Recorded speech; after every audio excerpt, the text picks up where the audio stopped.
Okay, you Hold your guys real ready? opinion. Yeah. Okay, yeah, I'm ready. Okay, everybody, thanks for joining us today. And we're going to talk a little bit about our predictions. We're going to get out our crystal balls and we're going to look at what the real estate market holds in store for all of us. And we're talking a little bit about interest rates. Where are they going to go? Where are prices going to go? And there's a lot more coming as well. Gentlemen, let's talk about who's joining us. We've got Tyson Kliem, who's joining us from Langley, covers the That's Fraser right. Valley. We have Norm Hiller joining us from Vancouver, covering Vancouver, Burnaby, and other parts.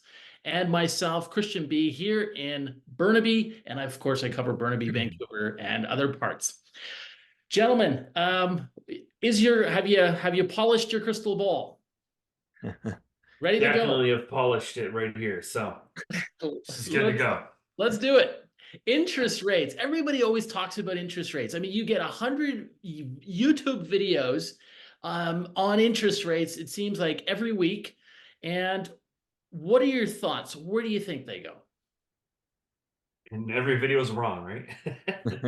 Except for the one. A great question. That seems to be the hot topic. So funny because I recall like 3 years ago not really caring much about interest rates, but now it's like the whole thing because the government raised them so fast, so quick, and so much. But oh man, it seems like the narrative changes every week, depending on what's happening. What data is being released out when it comes to CPI and other stuff, but. I think it's going to stay flat for the time being. I think there's just still too much. I feel like things are just on this precipice of like if they were to lower it, it would reenact a whole bunch of activity in the market. We just saw like was it last summer?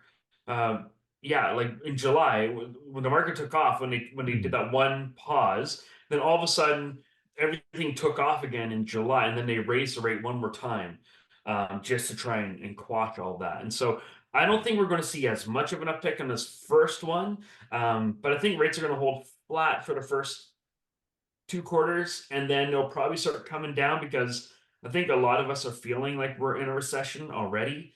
I think there's a lot of indicators that are showing we're in a recession, even though they won't admit it. But yeah, I think that's where I think they'll be stay flat and then come down just a little bit and evaluate as they go. Mm. Yeah, I mean, I've always been had kind of the same tune. You're going to believe the realtor or the professional who predicts the market with the most conviction. In reality, nobody actually knows. I think very similar to Tyson. I think they're going to lower the interest rate a little bit, but I don't think it's going to be for quite a few months. I think it's going to be very late spring, so May, June, kind of earliest. And I think it's going to be 0.25 at a time. I don't think we're going to see more than three rate decreases this year. So I think at most 0.75. But again, I don't even know if we'll see that. And I There's sure do it predictions. slowly and reevaluate every time. There's predictions going in there saying, up to 1% in this year. I know the U.S. Fed has what they've priced in, or the Fed I think has even announced and said that they're going to do what was it 3 or 4 reductions this year. And do you not think that? Well, I know Canada doesn't have to follow suit, but it's usually in our best interest to follow suit with what the Fed's doing. Otherwise, it really affects our dollar. Hmm. So we'll see really what happens there as well. Hmm. Yeah, in reality, I think nobody knows. Who knows, right? Is really the answer to that question. I think sometimes the Fed doesn't know in the US, or the Bank of Canada doesn't even know. So they're really data dependent. I think that, I was reading a book on this recently and by a guy named Michael Mauboussin, and he said, here's why experts are always wrong on this kind of stuff, is because you have a beehive of human activity, right? Maybe you have 50 million people in the stock market. Maybe, here in Canada, the real estate market, I don't know how many people own homes. What is it? Maybe half the country does, or a little bit more than that. So let's say 20, 25 million people own, but some are owning for the long term, some for the short term, some are flipping. And there's just all these millions upon millions of combinations. And because you can't possibly predict all those combinations, I agree. I have no idea where they're going to go. My sense is it's like you're saying, Tyson, I think it's going to stay flat. I think when people come to my open house and they're like, well, it's going to come down. We're going to get, I'm like, well, I don't know that it's going to come down as fast as you might think it is. I don't know. Yeah, unless there's big unemployment numbers that start coming out, like big shockers like that, that's really going to indicate a strong recession, which is things that I think we need to look out for. Every economic podcast that I've been listening to is going, you don't want those things to happen. Like usually you don't want rates to drop because that's an indicator that other stuff's going on. They need to stimulate the economy. Yeah. So we'll see. Hmm. Mm. I think when they raised the rates, they could have started raising them slightly earlier and a little more routine. Like it was, Yeah. it came very abruptly and it really squished the market as it was, in some regards cooling off a little bit. I mean, it was pretty harsh. It really did a lot of, I guess, damage, you could say. I mean, it was rather quick. Well, and now the mortgages are being renewed, right? The ones who are in fixed rates at the Mhm. low interest rate this year, next year, they're going to be up for renewal. And talking to a couple of different people who are saying, "Hey, we're looking for a place to move to because right now my mortgage, a $400,000 mortgage, whatever it was that they're paying, is going to go up to over $3,000." And literally sat across the table from a guy and said, "He's like, I cannot pay that increase that's going on. So I need to figure out a different place where I can move, where I can be, have a much more sustainable mortgage." So, and hearing that from a couple different sources who are looking now in this next year or two to move because they can't afford the rate if they got the new rate on the mortgage. Are you guys hearing that from a lot of people that like how are the people that you're coming across absorbing the increase in rates or absorbing the increase when they go to renew? I know a few people who, they're not super stretched in their, say, two-bedroom right now with one kid. They're happy where they are, they're content where they are. They don't want to upsize some of these people who don't need to. They're enjoying being able to make their payments, and they if they bought 5, 6+ years ago, they're enjoying that peace of mind and spending time with the kids. And I think they're looking to make that move, when the interest rates do come down or thereabouts. So, yeah, that's what I've seen quite a few from people that are in my sphere. Are you seeing coming across a lot of people who have to sell? I have. No, not at this point. I've had a couple of people who have investment properties who are kind of panicking when the rates were rising, and we had to sit there and remind them, real estate's not a short-term investment. It's not something. It's not like a stock that you just flip. You got to stay in it the long haul. If you look back, you can look back 70 years on real estate and see that it's always been a relatively safe investment. Over the long haul, though, you got to hold on to it, and that's the thing that we're just reminding a couple of our clients who felt like they were extended because of interest rates, but they have the ability to hold on to it. It's just it changes their discretionary income, how much they can pay, or how much they can go out to eat, how much they or what kind of vacations they can go on. A lot of those things, and I think that's what we're really seeing is we're seeing a lot of erosion of discretionary income. And so it's going to be interesting to see. I think it'd be interesting to look at what are those discretionary income sectors or like coffee shops and restaurants and all those places. How are they being affected? It seems like they're not being crazily affected. Like some are because of rental or rent rates and other things, but it'd be interesting to see how are those extenuating things where people spend their discretionary income on being affected, because that's what will show us, yeah, how people are doing with the interest rates. Right, right. I think the big thing here too is they got to get inflation under control, right? They got to wrestle that thing down, and then they're in a position to start lowering rates. And as long as they can't get inflation under control, they're No. not they're not going to be able to uh, Mhm. Well, lower the rent. the question about that, it's a good point, Christian, because the question about that now is because they said they want to get it down to 2%, but and this last CPI that came out last week was what 3.4% or whatnot, and so we're not close to that 2% as far as that data point goes. And so now is the 2% is a new, or what is it, the 3.4% the new 2%? Because they're seeing as they're seeing the peaks and valleys go with CPI, is they're saying the lows now are starting to kind of slowly tick upwards on inflation, which is not a good thing. But here's the thing on that. My view is I hope it doesn't. I really hope they do get it right back down Yeah. to 2%, because otherwise we have the invisible inflation tax, which eats away at our earnings, right? If inflation is running at 4%, for example, over 5-6 years, it's your Well, buying and obviously gets dramatically reduced. part of it is getting government policy on the same page with the Bank of Canada, because the measures and a lot of the policies that the federal government rolled out have been inflationary to its root. You know, massive immigration. I thought I read somewhere just recently that this year they're slated to have 1.5 million people move into the country this year, which is I don't know if That, you've. Tyson, that might be a bit high. What I've been Are you reading was sure? about, it could be that over a 3.5 year period. Like what I was reading in my Okay. research, I came across was about 420,000 a year. And then over 3 years, you're getting up to numbers that you're talking about. But which is amazing if you think about it. Every 3 years, we're adding a new city, a new Calgary. Every three Yeah. years, a new Yeah. Calgary. Right, that's a lot of people. Can the country absorb that many people? Maybe let's make the switch. Let's talk a little bit about immigration. Your predictions for what is the public mood with regards to immigration over the next year or so? Sure. I think people are tired. People, see the traffic, people see all their infrastructure kind of at its limit. I mean, everywhere you go, it's full. People are kind of tired.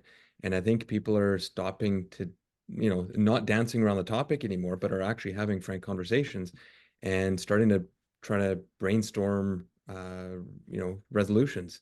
I mean, immigration is great, but we need to be able to house these people. We need to be able to, have these people go to movie theaters, grocery stores, everything. We can't handle it at this time. So I think people are not being as careful about what they say as years past.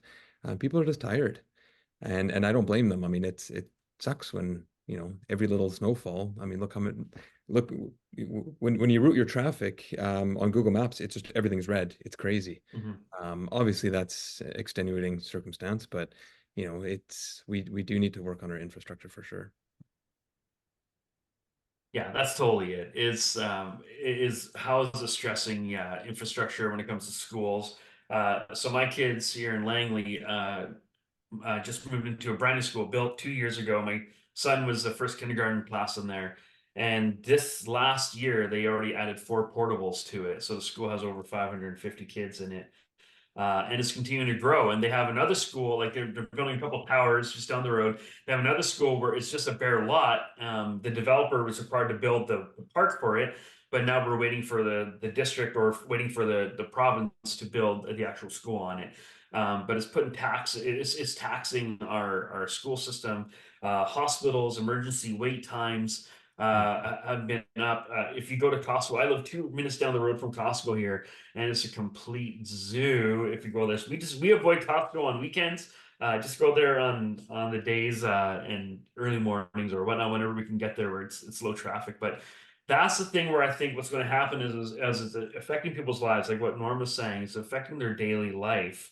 Um, People all of a sudden the narrative can switch or quickly change to where people all of a sudden become anti-immigration, and you don't want that to happen. Like all of us are a result of parents or grandparents or someone who have immigrated to the country and wanted to have a new life and start new roots here, and we benefited from it. And so we're not anti-immigration. It's just a matter of we need to make sure we're doing it strategically as we roll it out. And I think we said this in our last podcast, but immigration with a plan is and something that we can sustain with our infrastructure. And so what you don't want to have happen is a mass populace all of a sudden be anti-immigration because they're seeing all the other areas of infrastructure being heavily or breaking down because of the pressures put on them, to the point where now there's no more immigrants because then our economy will just screech to a halt. Right. We Yeah, we need need that we labor. need Yeah. immigration. If we don't have it, that's the end of Canada. I can't get somebody to come over and fix my dishwasher. There's nobody out there. Wow. So we're all the appliance fixer-uppers. Well, and So that's the thing is skilled labor, right? yeah, Is a huge thing. So we need to almost incentivize skilled labor, people training for skilled labor, all those sort of things, so that the infrastructure can catch up. Because I know the hospitals or the province is building a bunch of new hospitals. Like Cloverdale is going to be getting a new hospital here. They're starting to break ground for. St. Paul's there in Vancouver is being expanded in a new site. It's huge over there. But it's the question is they can build as many hospitals as they want. Are they going to have enough professionals, and are they going to have enough doctors and nurses and LPNs and all the other ones that support that to be able to staff it? Or are we just going to have a lot of these empty hospitals that are beautiful but don't have the people to work in them? sure.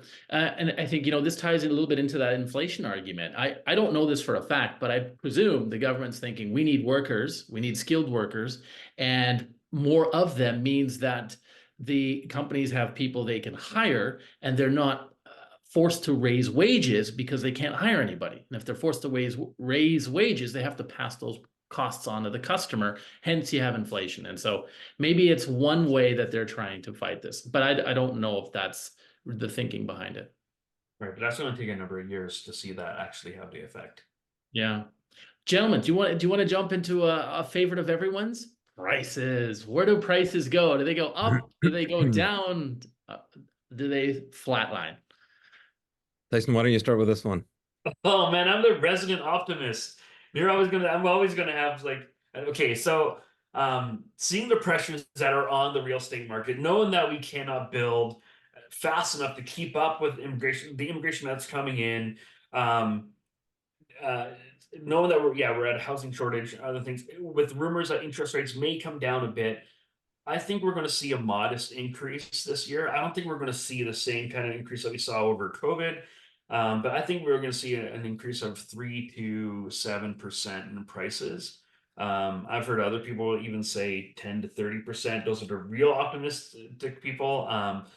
But I think we're going to see a modest increase just because there's so much demand for it, and there's not enough supply. Until we fix the supply issue, I think real estate's always going to be competitive. And we're already hearing of multiple offers, hearing of 20 parties going through open houses and those things. So we're heading back into that, and it could be indicative of an early spring. But I think that's where we're going to be sitting here. So Tyson, out of curiosity, you said that you're seeing some multiple offers here and there. I don't know if you followed up on some of those, but are those artificially underpriced to induce a multiple offer situation, or you don't know? Good question. Some have. I think we're still a little early into this spring to really see the full data out, and usually data is a bit of a laggy. It's usually about a month behind. I'll find out more this week as we have our office meeting, and we'll hear from all the realtors how are things going. But yeah, right. Like our clients won a couple weeks ago in a multiple offer situation, but it was bid low on it. Or it was price low, price for multiples. But I think you're starting to see more and more parties interested. And I think we're going to start seeing the days on market for houses start to go down and tick downwards than what they have been sitting at. Like properties where have been sitting for a while are now starting to get offers on them, which is showing that there's a demand. I'm seeing that too. Especially, let's say I'm working with a couple right now. We're looking at townhouses in Burke Mountain, nice master plan community, new townhomes, 5, 6, 7 years old. And if it's priced well, it gets multiples. Maybe not 7 or 8, but it still gets maybe a couple. And so, prices go up. Norm? Yeah, I went through a townhouse yesterday during an open house for some buyers, and again, all the shoes out by the front entrance, and you get in there, it's just full of people, you can't hear anything. And it'll be interesting to see what that one actually sells for. Now we actually need to follow up a few days later because of the rescission period. That's Before right. they had offer presentation at 4 p.m. By 5 p.m., 6 p.m., you might even be able to find out what it sold for if it was no subject to the bank draft, right? So it will be a little bit of a lagging indicator. It'll be nice to see because I think that one was priced right on the mark. I don't think it was underpriced by more than about $15,000-$20,000. So it'll be nice to see where that one ends up at. I've seen the same thing, a couple of multiple offers here and there. But again, it's a little early to follow up with some of these people. So it'll be interesting to see. Yeah, I think we're in Um, that brackish water territory, right? Like yeah. where brackish water, if you don't know what that is, it's when the tide's coming in through a river, and it's partly freshwater, partly saltwater. It's a bit of a mix, and when the tide goes out, then it's freshwater again. I think we're in that kind of in Mhm. between phase where I'm trying to tell some of our buyers, going, "Hey, I think the window for you to buy at the prices that you're looking at right now are gonna be shrinking." Um, because there's going to be more and more people jumping into the market, especially this spring. There's pre-qualifications happening, all the sort of things going on the market, and you might be missing out on the window to buy at today's price if you want to sit and wait another week or two. Mhm. It's almost like all the buyers are looking around like, what did that one sell for? What do I bid here? So everybody's just waiting to see, for the first person to make that obscene offer price. Yeah. Yeah. Hmm. Yeah. Norm, where do you think prices go this year? I think it's going to lag a little bit. It's probably going to be another month plus till we really see any upward prices. I think it's going to be 3, 4, 5%, in that range. When you think about it, I mean, 5%, that's 50,000 on $1 million townhouse. That's Yeah. still a pretty good return. If you're looking at that every year, that's amazing. So I think even at 3%, I mean, you're doing well. You're going to be renting elsewhere anyways. So I don't see it, shooting up. But I do want to also say this. Years ago, another realtor told me this. Their client, actually, a very experienced investor, said, think about it as a payment. When you buy a home, you're just looking, if especially an investment, just looking at it as a payment. Um, you know, a lot of home buyers get caught up in it. They like it. It's staged. How many other people are, putting offers in? And when you look at it that way, if the rates go up, if the rates go down, yes, prices will go up. Hopefully they go up proportionate to what rates go down, payment wise, and it doesn't, change the market too much. That's one key thing I really hope doesn't, trigger all these people to buy and then the market just takes off. But I think as long as it stays relatively balanced, I think it should be 3 to 5%. That would be my estimation. Yeah. Okay. Okay. What do I you think, had sort Christian? of, I had 5 to 10%. I think we've had a couple of slow years for sales numbers. Like, Mhm. we talked a little bit about it when we had breakfast a few weeks ago, but I just had them here. Like 2022, we had 29,000 sales, and last year we had just a little over 26,000. And now compare that to 44,000 in 2021. I mean, so we've had a couple of low years, and I talked to a couple of mortgage brokers as well in December, and I was asking them, what are you seeing in terms of pre-approvals? Are more people in the queue? Like, where is it to where it normally is at this time of year? And they said, one said there was no difference. One said that he was seeing a lot more pre-approvals and applications and so on. This is probably about 5, 6 weeks ago. So Mhm. I think that, yeah, there's probably a lot of people who've been sitting, on the sidelines for quite a bit of time. And they, I mean, how long do you want to stay on the sidelines for too, right? At some point you want to get on with life. You want to get in the game, right? You want to get on the real estate escalators, I'd call it, right? And get, right. Start build, have a home for yourselves and the family, start building some wealth and so on. Mhm. One, and it wasn't that. Sorry to cut you off, Norm, but it wasn't what 10 years ago or so. Like 5% interest rates were the norm. Mhm. No pun intended on your name, but that was what people were used to, and so in a way, we're looking at rates and quote unquote normalizing Mhm. in some way where now the 5-6% interest rate is what people are more used to. So Mhm. Yeah, you know Yeah. what? That's a great point. I met with someone last January at this time where rates were already in the fives. And we were talking about, his wish list, what kind of home he wanted. We're looking at Burnaby, New West. And, we talked about the interest rates. He's like, oh, that's fine. He didn't blink an eye at it Mhm. because he was getting into the market in January of 2023. And he had no frame of reference about what they were in 2020 or yeah, 2017, how they were 3%. and didn't care. Mhm. Now So prices were about 40% lower back in those days. yeah, I have a mortgage broker who I work with a lot, and he says his pre-approvals are up big time. You know, it's I think a lot of it though is, and I've sent him a lot of people to get pre-approved, but I think a lot of those are just, oops, can't get approved for what they actually need, or want, right? And so they're really going to have to scale back or move out way out in the middle of nowhere. So I think a lot of those are pre-approvals, but may not end up actually going anywhere. But yeah, pre-approvals are definitely up with a couple of the brokers that I've been talking to for sure. Yeah, same Um, here. I've talked to some brokers, prices or pre-approvals are up. And even just a few realtor friends of mine who their phones are a lot busier, busier earlier for them, and it's we're starting to see that as well. right. Okay. Let's move forward, gentlemen. Next, how about some hot areas? Areas that you think are maybe a little bit off the radar. You're seeing more people moving to these pockets. Um, Anything come to mind? Norm.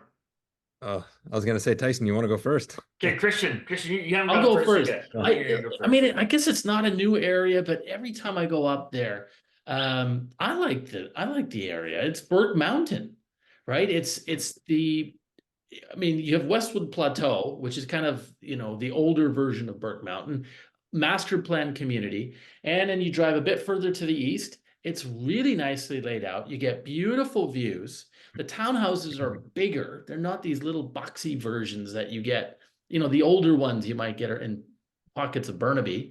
Um, well, usually you get a tandem garage. And the bigger ones, you still get the double. Um, and it's safe. Now, the only issue with it is you're a bit further removed. The further up you go up the mountain, if you're north of David, it's a bit of a commute, and maybe it's not too fun if it snows up there. But although it'd be great if you could get the toboggan out in certain sections. But anyway, I like it, and it continues to be popular with my clients. We go up there, everybody likes it. Mhm. So Berg Mountain. Okay. Burke Um, Mountain. yeah, But the if you areas don't I have like, one though, that's okay too. yeah. Maybe there's an area you think that's going to go into decline. I don't have an area that, buy here, you put down your 80 grand and it's gonna triple in value. I don't have any crazy deals like that. But areas that I think are going to be good, anything with land, any house Yeah. that's sitting on a little plot of land, when this all comes to fruition, I mean, when you're gonna be able to build up to 4 units on a standard size lot in Vancouver, I mean, over the long term, if you have the capital to down the road, say 5, 10 years from now, to be able to build, I mean, you're going to be sitting in a really good position. It is probably a little bit longer term. It's probably going to take something that, requires a little bit more capital. But I think that's a really good long-term investment, even medium term. Condo wise, I mean, anything close to Central Park area, super livable. Everybody loves it. It's near transit. I think it's going to be, it has been for a few years already, and it's going to continue to be near transit. Get close to transit. Who knows what changes with your job situation. And in my opinion, from more of a Burnaby, Vancouver guy looking toward the valley, I mean, I look at some of these places in Langley and I'm like, it's just crazy. Why not Yeah. move closer to SkyTrain? I know that ship may have sailed with values. I don't know. Tyson can probably chime in more on that, but I think that's going to be a better lifestyle. And if it costs 50,000, 100,000 more, so be it. I told a lot of first time buyers when it was 3% interest rate, they were humming and hawing between, say, like North Surrey area or Coquitlam, and they were commuting to Burnaby or Vancouver, and I would push for Coquitlam. It was maybe a little bit shorter of a commute, but I said, you know what, if you're overspending by 50 grand, that's not a lot out of your pocket per month, and at 3% interest, half of it's going to principal anyways. Yeah. So if you blow your budget by a little bit, it's not the end of the world. You're going to get a way better quality of life for a little bit out of pocket. So I think close to SkyTrain, Central Yeah. Park, or buy some land. Yeah, Norm, you're right with the valley. I think it's so interesting knowing one client who is looking at a place in Vancouver, Fraserview area for 2.6 million, and it's a standard house, like what they're looking for, not even with a laneway house on it. And I'm going, man, and talking to my wife out here in Langley, 2.6 million will get you a house, like a 5,000 square foot house on an acre with a coach house, and so much more, like just beautiful, right? You can get like it's a new house. But so the values, you have to get more for your dollar. You're paying for the commute. But I think the areas, the hot pockets that are going to be coming up here, especially in the Langley area, is like Walnut Grove is one that's just north of Highway 1 on 200 there. It's always been desirable because I don't think they're doing any more. There's no more development to be done there, and the houses are kind of what they are, and they're great maintained, great family neighborhood, lots of elementary schools there. So I think that's always desirable because it's not crazy busy. Willoughby has lots of development. I don't think that's going to be necessarily the hottest market. I think people are going to be moving there because they're doing all the building. But Brookswood is in South Langley. They got lots of larger lots, anywhere from 10 to 20,000 square foot lots. And I think what Norm or you were saying was that land, if wherever there's land, especially what the government's been rolling out with building multiple units on one property, I think we're going to see that there. And then the SkyTrain coming in through Langley to Langley City, I think that's going to be a huge draw. Anywhere there's transit, and now a lot of it's been bought up by developers, but they're right now predicting this is absurd for Langley. This is crazy. They have proposed 4 40-story towers right by Willowbrook Mall. And they're going to build another 6 towers that they have kind of already in a pipeline.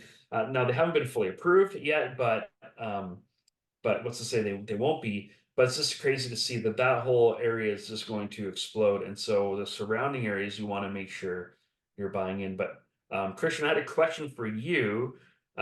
With this is what do you think about the St. Paul's neighborhood? Like where they're building St. Paul's, do you think that's going to affect property values in that neighborhood there? It's going to take a long time for them to redevelop that. Yeah.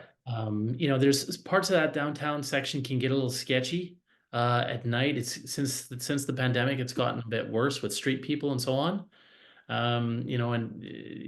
Yeah, I think it's a long-term thing, Tyson. I think that area is. I mean, if I look at the condo market right now, like if you're looking at sort of an air-conditioned 10, 12-year-old building, which there are a few of downtown, they're going at 1.4, 1.5 million. And they're sitting on the market for some time. If it's in that downtown area, if it's on Barclay, if it's Hornby and so on, those buildings are sitting a little bit. Richards, they're not. I think that once you hit that $1.5 million number,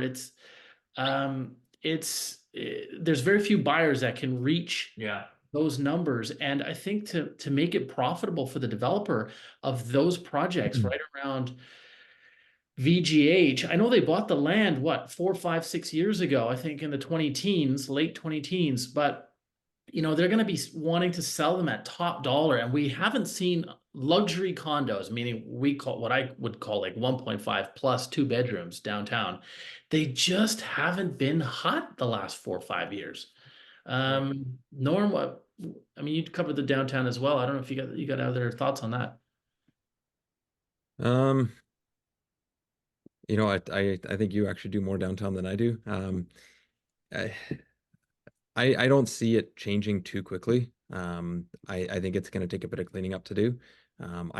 From what I've heard from a couple of other people on YouTube and, not necessarily on firsthand experience, it seems like some areas are beginning to clean up a little bit, which is great. But again, I still think it's probably got a long ways to go.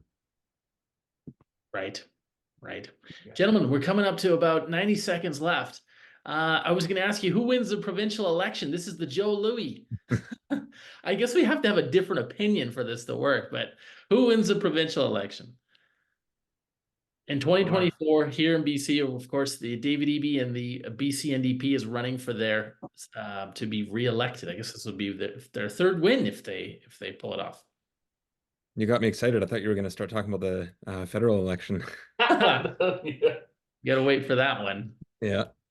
I say he wins. I say he wins. Yeah. He seems to be, sort of middle of the road. He's not too far out to the left, and like most left wing governments, they tend to steer to the center over time as they're in office. I think he actually realizes they've got to get a lot more supply out there. When you listen to him talk at press conferences, he talks a lot more about supply these days. I think they win. Yeah. Yeah, I think so. I think there's too much on the right hand side with the BC Conservatives, with the is it the what's the Liberal Party called now? They're not BC Liberals. That's part of the problem. Nobody knows I what know. they're called anymore. Why did they rebrand it? They're a It's soccer team, BC it- United. that's right, BC United. They're gonna wear the jerseys. Yeah, I just think they're like the Conservatives are kind of pulling some of people away from that. They're just I think they're going to be a split vote there, which is going to put the NDP in power. And I think not enough people are complaining enough about the NDP to want to, usually in parliaments you get voted out, you don't get voted in. Tyson. Yeah, so back to the provincial election, I think it's going to be an NDP win because, like I was saying before, parliaments you get voted out of power, you don't get voted into power necessarily. It's that people are sick enough with the work that you've been doing, and so they want to see some change or someone else in there. And so I don't think there's enough stuff out there, against the NDP, and they've been doing, I think, a better job than the 1990s NDP were doing, which I think there's no big scandals with them. Yep. Yeah, I agree. I think there's going to be change both in the provincial and federal elections. I think people are tired, and I think people are going to be voted out. So I agree. Wait a minute. You think the NDP is going to be voted out? No, sorry. You're thinking federally. Sorry, I'm concentrating so much on the Norm's so focused on getting the feds out of there. He can't wait to vote. and I think that's going to make them. He's got his son waiting at the polling booth. He's going to be the first one. And I think that's going to be the biggest change, to be honest. Yeah. I don't know. I don't think provincially it's going to be that many changes. Do you? No. No. I think I don't think federally they're starting to look. The Conservatives are looking at it and saying, "Hey, this needs to change. Everything needs to change." And I think it's going to be some massive changes coming down the pipeline. They've been taking off, like in the polls and everything. Now, who knows? Polls change so much, and sometimes there's been elections where the polls say one thing and then the election actually turns out something else. But just everything, I think what people are talking about in my world from all different sources and parties, I think a lot of people are feeling the pinch when it comes to finances and economics, and if you affect people's quality of living, that makes a big impact on them. And so I think there's been a big movement. I think there's been a couple things that the federal the federal government has rolled out that have kind of got people scratching their heads, like just them cracking down. Was it them cracking down on bagel and pizza joints that are wood burning and coal burning because of their carbon emissions? They want them to report as though they're a massive polluter. Wait, can you explain that in more detail? Yeah, I haven't read hugely into it, but they're wanting so wood burning and coal burning industries, and they want them to report their carbon emissions so they can be taxed appropriately or whatnot. And so they want so they're focusing on a couple of bagel producers and wood fire pizza places. And it's just kind of going, guys, it's not going to move the needle when it comes to environment, especially when you see China's rolling out the amount of coal power plants in 1 year than there are in most of the world, or in North America. They're rolling that out in 1 year in China. That's making a bigger impact. But Canada only contributes 1.5%, 1.7% of the global emissions in the world, and we're going to tax and attack the small businesses of bagel producers and the pizzerias. Like, that's not really, you need to affect yeah. Okay, so here's the question. I think you gentlemen are more excited about answering what happens in the federal election in 2025. So who do you think wins? Conservatives. Yeah. I think people are just so sick of it. and I know, politics is so triggering for a lot of people, but I think it's more, I think Pierre Poilievre, it's very interesting. Just the campaign, they've been smart about how they're campaigning, the common sense agenda they're talking about, and just pointing out with all just the refusal to listen to voters or people who it's punishing when it comes to heating oil and taxing that in a time when everybody's feeling the pinch with interest rates and knowing, and everybody I think is waking up to the fact that the reason why they're feeling such a pinch, the reason why interest rates have gone up so much is because of federal policy that has not considered things that, or the policy has been inflationary. So this is not a political statement. It's just more of a how's it affecting people on the ground level. And I think people are realizing my life is not better today than it was 8 years ago or 10 years ago. Why is that? Something's got to change. Yeah. I was just I just saw earlier this morning, there's a UFC fight in Toronto and everybody's chanting F Trudeau over and over and over again. And I mean, sure, that may be one segment of voters, but people are tired, people want to change, and Pierre Poilievre is giving lots of solutions as well. So people see the solutions, and I think they are starting to realize that, hey, sure, it might be some empty promises, but if even half of those promises get delivered on, it's going to be really good change. So I definitely think, it's going to be time for change. Really He's a coming up, and yeah, We'll finish up, Norm. Go ahead. yeah, I definitely think it's going to switch up this next election for sure. Yeah, Poilievre is a politician's politician, isn't he? I think he knows the game. He's been in Ottawa for over a decade, and I was reading he's quite media savvy, and I think it's certainly from I don't follow it as much I think as some people do, but it sounds like from what you're saying that he's touching all the right buttons, pushing all the right buttons with voters. Look, the thing that Justin's got going against him is he's not the change candidate anymore, right? No. 9 years ago, he's the new guy, the young guy. Hey, I'm gonna fix everything. And now it's like, well, wait a minute, you've been there for 10 years.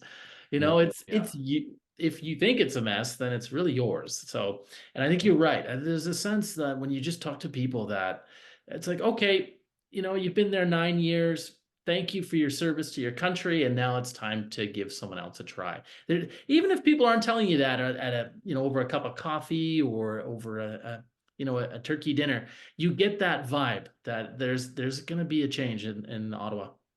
Yeah. Just want to tell one quick story about that, Christian, is so I had some clients who are looking at getting a place that they just bought painted. So they came in for measurements and they brought the painting guy in, and the painting guy, he's lived in Canada for probably 5 to 10 years. He's a younger guy from India, and he was wonderful business guy.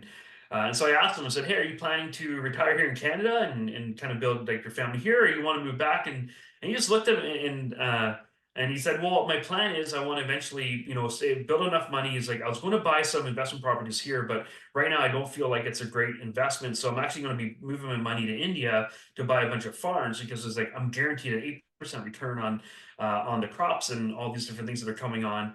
And I said, "Oh, okay, well, yeah, so you're kind of living the Canadian dream, like you can build up a bit of a nest egg or whatnot, and then have generational wealth." And he just looked at me and he paused and he said, "The Canadian dream is dead." And I said, "That's an interesting thought, like coming from somebody who came to Canada for this dream, but then he's like, I can't own a home in Canada; it's way too expensive." And he's like, a lot of my family members and others who I know are actually selling the farms or the properties that they bought here and moving it back to India because there seems to be a better return for their investment there. So that kind of got my attention a little bit when he's talking about that. Do I think the Canadian dream is dead? Absolutely not. But it's interesting coming from somebody who has immigrated to the country, has worked in the country, built a business and a relatively successful business in the country, and looking and going, I don't think my money can go any further here, so I'm pulling it back out to the place I moved from. And that has me concerned and in a way a little bit ashamed that that is what we're becoming as a nation. And I know he's not the only one. Mm. Mm. Yeah, I don't know I can add anything to that. Norm, anything you wanted to share?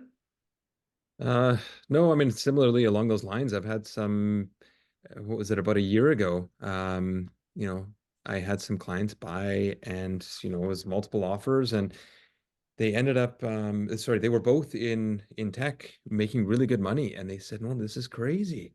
And I said, yeah, it is, but you know, it's largely just a shortage of homes. And if you're not willing to take on the risk, someone else is.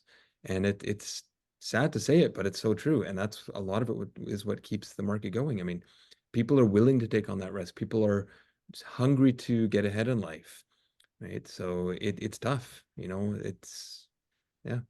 A shortage of homes. And what I say, hey, look, it's the California of Canada. We really do live. The lower mainland is the California of Canada. We get the best weather in the world, and most of the time.